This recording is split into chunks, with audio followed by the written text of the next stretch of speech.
Hallelujah. Hallelujah. Hallelujah. Hallelujah. एक बार जोरदार ताली हो जाए।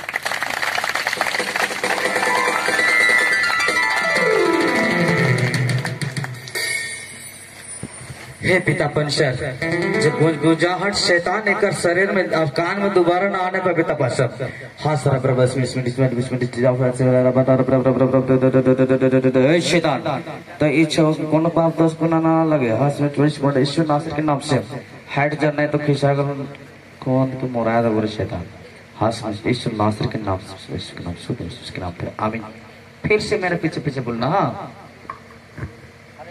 Hallelujah hallelujah hallelujah hallelujah hallelujah hallelujah hallelujah hallelujah.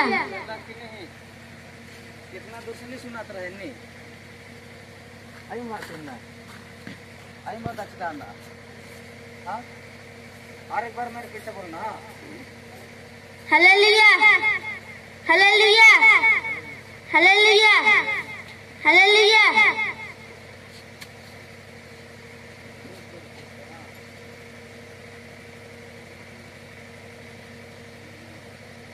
Hallelujah hallelujah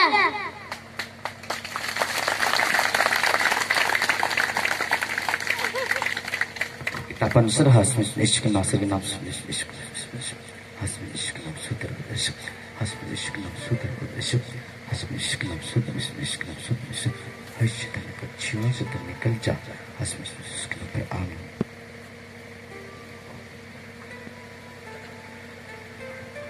hallelujah. ठीक है बेटा जाओ तुम बैठ जाओ जा नहीं सुनल से अच्छा हो कि नहीं सुनल कहा लग तो गरिया गरिया के तो काम के खराब कर दे। Hallelujah hallelujah.